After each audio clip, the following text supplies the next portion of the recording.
Let's do this. Do you believe that it is possible to change the world with a simple paintbrush? It was in 1503, October of 1503, that an Italian silk merchant, his name was Francesco del Giocondo, contacted an artist in Florence, Italy, who was not known for his portraiture, and commissioned him to paint a portrait of his wife, Lisa. We're not sure how long it took this artist, Leonardo da Vinci, to finish the portrait of Lisa del Giocondo, but we know that the Giocondo family never took delivery of the painting that has come to be known as the Mona Lisa. It stayed in Da Vinci's studio until his death in 1519. At that time, it became the possession of one of his apprentices, André Salé. André Salé was a bit of a scoundrel, and he sold the painting that was at the time called La Madonna Lisa del Giocondo to the King of France, Francis I. It remained in the royal family of France's possession until the French Revolution, when the people of France claimed it as their property. What was then called the Mona Lisa was put on display for the first time in the Louvre Museum in Paris, France in 1797. Hundreds of years later, when the French government decided to loan out the Mona Lisa to allow it to do a world tour to appear in museums in the United States and Japan and in other places of the world, they went to Lloyd's of London to ask for an insurance policy on this painting. The folks at Lloyd's of London estimated at the time, in the early 1960s, that the insurance value of the Mona Lisa would be higher than any other painting that had ever come to market. They estimated it at the time, in the early 1960s, as somewhere around $160 million, which in our dollars is somewhere around $700 million. Lloyd's of London said they could not insure this painting unless the French government could absolutely guarantee its safety. It was, at that time, considered the most valuable work of art, but Lloyd's of London, unwilling to insure it, had made sure that it was no longer the most expensive painting in the world, but it was literally priceless. Why? What is it about this simple portrait of an Italian countess that makes it so intriguing?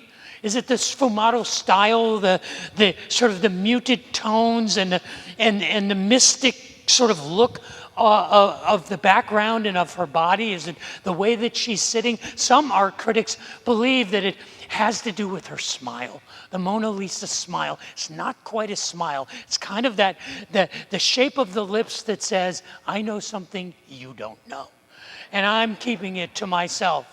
Others say that it's the eyes. It's all in the eyes that are kind of looking at you, but kind of not looking at you.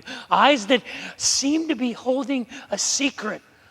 And art critics for hundreds of years, if not thousands of years, or for 500 years, have debated what is it about this painting that makes it so intriguing. For me, it was in 1977. In 1977, I was attending college, and there was a young preacher who I heard give a sermon, and he gave an illustration about the Mona Lisa that I will never forget. I remember it to this day. He said, I want you to imagine that you are in Da Vinci's studio back in 1503. And as he was beginning to sketch the form of Lisa del Giocondo, he began his work. And he worked on this for a number of years. And he got to the point where, as he was completing the painting, all that was left was this mysterious face. The most intriguing, the most captivating part of the portrait.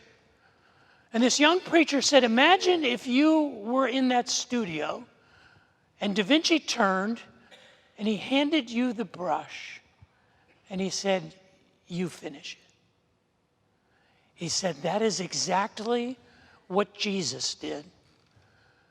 When Jesus came to this earth and established this great work of the kingdom of God, but before the work was completed, before he left, he turned and he handed us the brush and he said, you finish my masterpiece. Today, I want to extend the invitation to you to pick up the brush and be a part of changing the world. But before we explore what that means and you accept my invitation, I'd like to pray. Would you pray with me? Father in heaven, I would ask that the words of my mouth and the meditations of my heart would truly be pleasing in your sight, and that you would use your word spoken by your servant and anointed by your Spirit to challenge us, to take up the call, to accept the invitation, to be a part of the greatest work in human history, your masterpiece. Pray that we would accept that with our best. I pray that for myself and for my family and for all of us here. For I ask that in Jesus' name. Amen. I'm a slow learner. I admit it. I can be dumb as a bag of pencils. And the reality is, one of the lessons that I have been very slow to learn is the lesson that says, I cannot fix anyone. You see, I got into this line of work because I had this notion that I could make people's lives better. That the gospel that I would represent, that somehow through my labor in ministry, you could be blessed. People would find hope. I actually thought I could be a part of the process of transforming lives. And I got into this business at a crass level to fix people.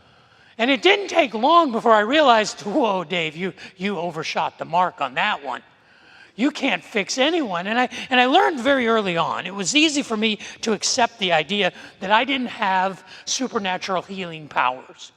I didn't have the power to lay hands on sick people or to speak a word of knowledge. I didn't have any of these miraculous sort of gifts. I also didn't even understand how they worked. I mean, can you imagine if you had the ability to just walk up to someone and cure their cancer? Or a blind person and give them sight, or a lame person and they could walk. Imagine if you could do that, at a predictable level. Well, wouldn't be the first thing that you ever did was walk over to every hospital and go home, go home, go home, go home, go home. I mean, all the doctors and nurses would be going, we got nothing to do. Because this crazy person came in and emptied out the hospital. You go to the prison and go, forgiven, start over, forgiven, start over, forgiven, start over. You go to recovery centers and halfway houses. You'd have a queue of about 100 million people lined up outside of your door. If you had this power to miraculously fix people, there was one guy who had that power. And wouldn't that be an interesting study? Not a study of the miracles that Jesus did, but a study of the miracles Jesus didn't do. Why did he go to the pool of Siloam that was lined with perhaps 50 or 100 desperately ill people, and he healed one and left? What was that about? Maybe we'll do a study about that, the miracles that Jesus didn't do. And I knew very early on that I didn't have supernatural power. I wasn't talking about fixing people, but I really struggled with the idea that I should be able to help people figure life out. I should be able to say things, to point to the Bible, to point to God's wisdom and say, this will help you. And they would go, well, okay. You see, I actually thought I could walk up to an addict and go, stop it. And they would go, all right. Yeah, fine. And you know what turned the corner that I didn't have that power for me? I became a parent. And I had these little microcosm DNA versions of me running around, and I would say, stop hitting your sister. And they would look at me and do this. I'm like, stop it. and it would bounce off like they were made out of concrete. And I realized that no matter how well I said it, no matter how desperately I pleaded, no matter how much I did, I couldn't get people to transform. I couldn't change anybody. I'm still struggling with this idea that this even matters. That there's something that I can contribute to your life that in some way causes you to behave differently, to be blessed, to find hope when you don't have any, to find some sort of refuge in the storm. And I'm like, I've done this thousands of times, and I'm not sure that it even matters. And I've gotten to the point where I wonder, what am I doing? What are we doing? If we don't have the power to transform people, we don't have the power to save people, we don't have the power to fix people. 2 weeks ago, Pastor Ren Harpel, our student ministry pastor, a person of whom I'm very proud to work, and he came up here and he shared his heart. And he shared his personal mission, and his personal mission is the same as mine. He got into this thing because he wanted to help people. He wanted to introduce people to Christ. He wanted to see transformation. I hope you saw in him that passion, that desire, that ambition, that drive. He wants to make a difference. And he introduced us not just through the incarnation of his life, the way he lives his life, and his call to ministry, the ministry to connect with students at the most volatile age in adolescence and to make a difference in their life. It's the thing he cannot not do. I hope you saw that, but he introduced us to a passage from the writings of the Apostle Paul in 1 Corinthians chapter 9. In 1 Corinthians chapter 9, Pastor Ren pointed us, beginning of verse 19, where the Apostle Paul says, even though I am free and I don't belong to any man. The Apostle Paul was saying, I'm not a slave. In the church in Corinth, perhaps 80% of the people were literally pieces of property. They belonged to another human being. The population was dominated by slaves, and the early church was dominated by slaves. And the Apostle Paul says, even though I am free and I don't belong to any man, I choose to become a slave to everyone, on the chance that I might win some, that I might possibly win some, I might connect to some, I might influence some, I might introduce some to the hope of the gospel.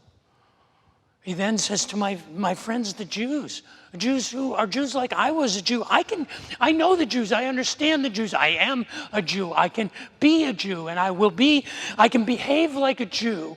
I can connect with the Jews just so that I can have an opportunity to influence their life, to win some.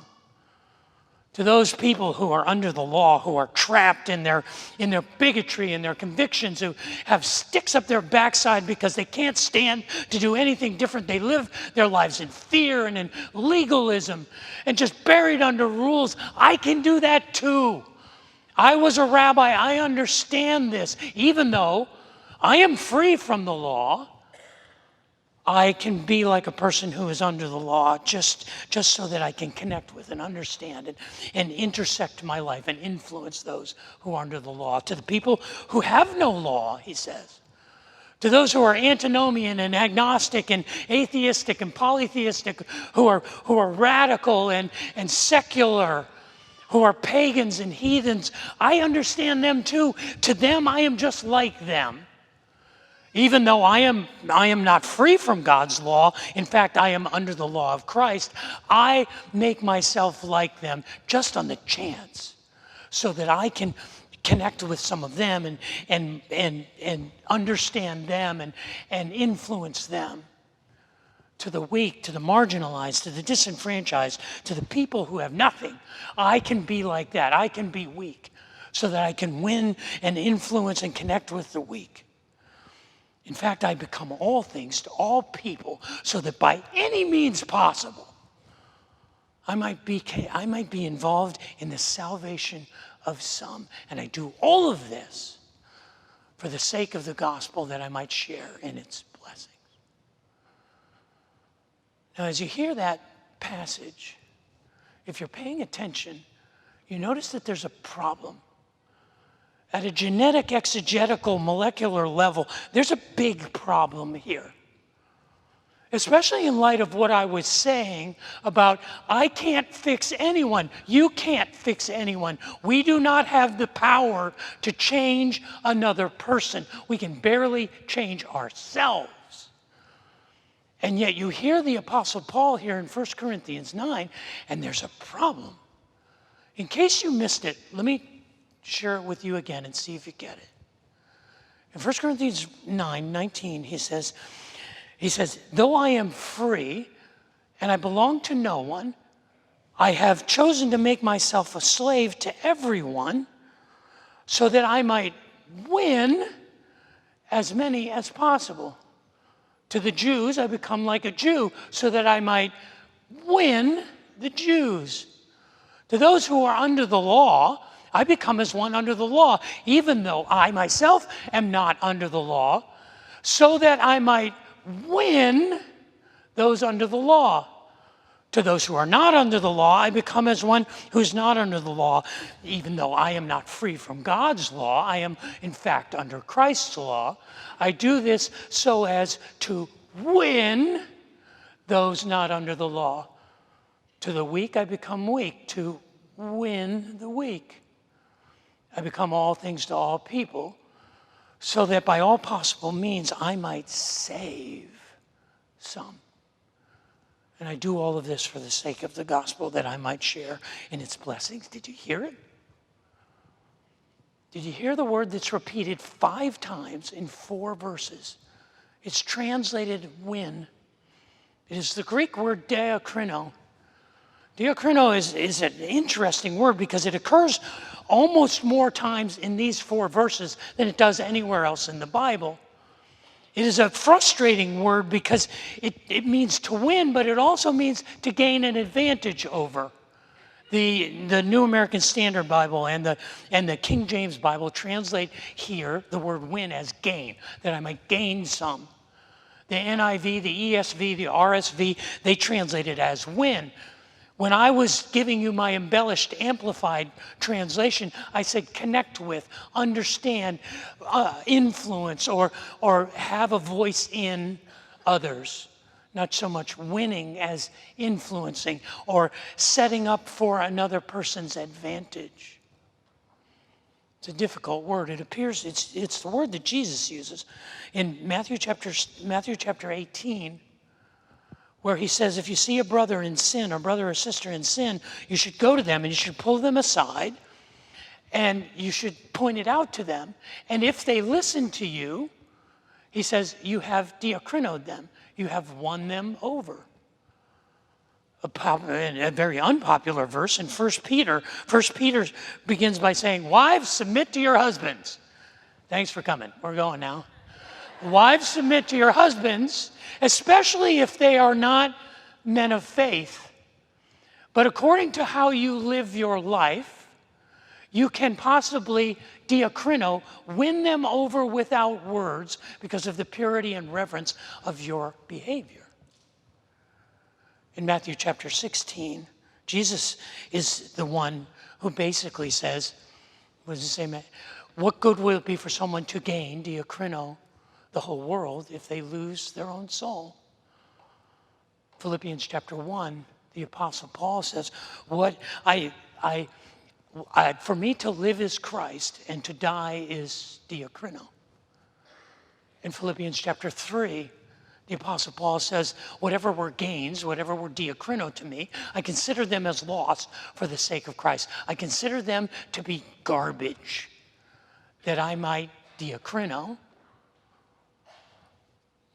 Christ.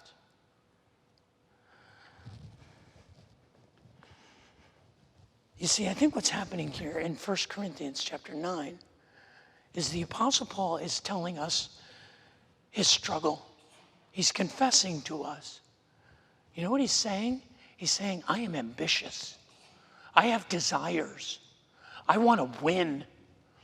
I don't want to be average. I don't want to be mediocre. I want to be the best. I want to make a difference. I want my life to matter. I want to be an influence for the kingdom of God in the world. I want to be heroic. I want to be something. I want to win for the sake of Christ, for the sake of the gospel. What do we do with that? Because we all have it. What do we do with our need to succeed? Because none of us want to fail. None of us need to fail. We all want to succeed. We all need to succeed. What do we do with that?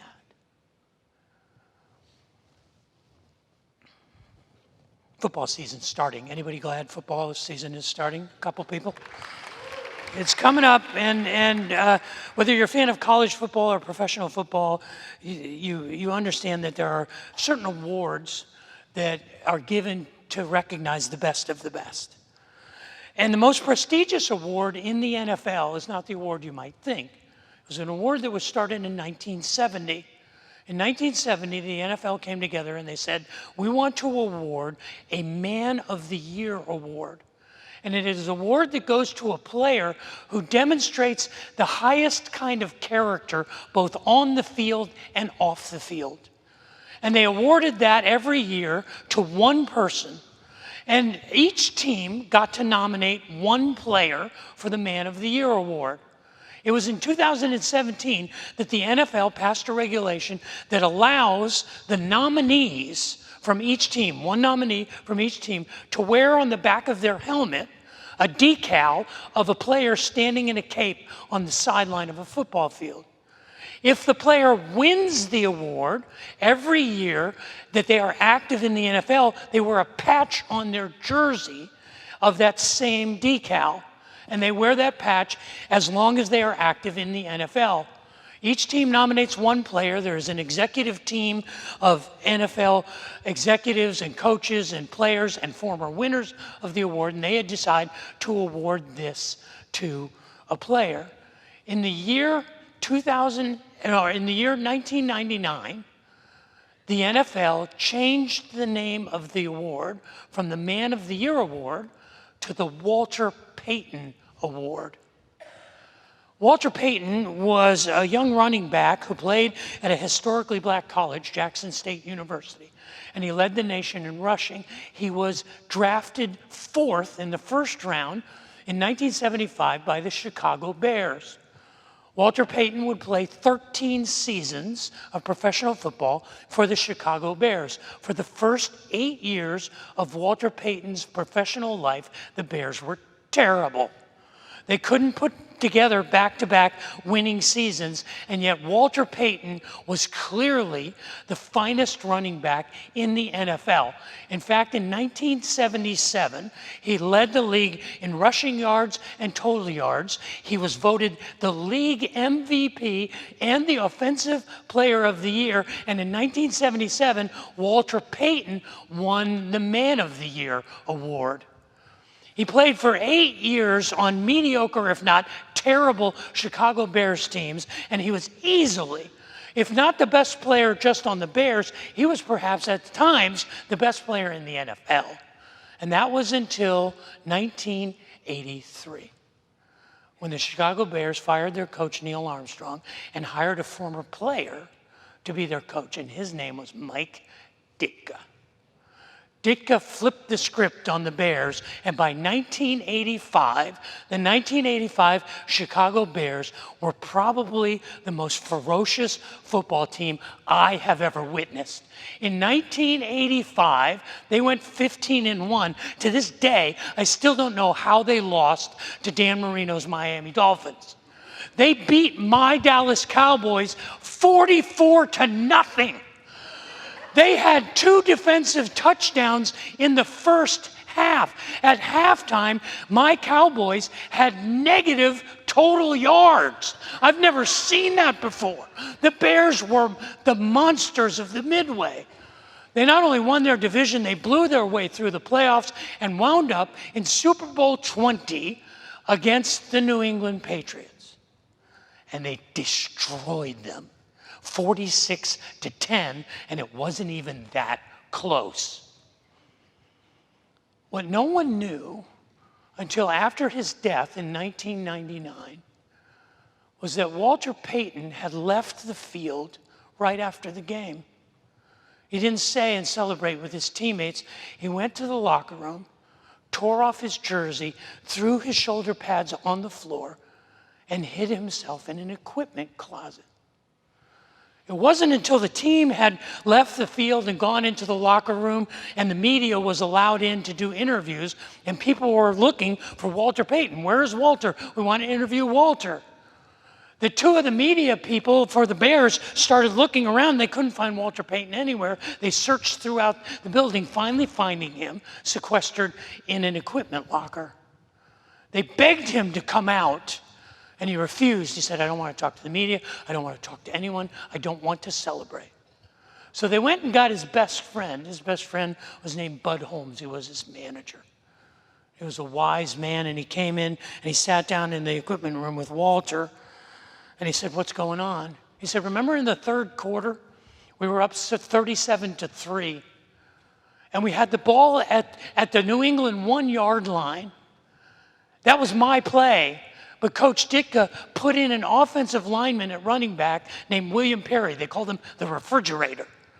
And William Perry ran it in for a touchdown. That was my touchdown. I didn't get to score a touchdown in the game of my life. In fact, I played so poorly, I didn't help my team win. I did nothing to help my team win. I can't celebrate with my team. And Bud Holmes looked at him. He said, I just came from the Patriots locker room. And I was talking to the Patriots coaches, and I said, what was your game plan? And he said, all of the coaches said the same thing. The Patriots had one objective in the Super Bowl: stop Payton. On every play, there were 2 men that were assigned to Walter Payton, no matter where he went on the field. Sometimes 3. Every time he got the ball, he was tackled by at least 5 or 6 Chicago Bears. Even though he only had 2 yards a carry, less than a third of his lifetime average, never scored a touchdown, only carried the ball for 67 total yards, he made his team better because the Patriots were so busy focusing on Walter Payton that everybody else had the game of their lives. And Bud Holmes told Walter, you did win the game for them. By all reports, until the day he died, Walter Payton felt like he had failed his teammates, like what should have been the greatest game of his life. He failed that. I get that. I understand that. I think many of you do too. Because you're driven and you're ambitious. You want your life to count. You want to make a difference. You say, I want my life to matter. I don't want to just be good. I want to be great. And I really don't care what it is, but I want to be great at something. And it's just like Walter Payton. We feel like we have to do something that makes a difference. We have to count.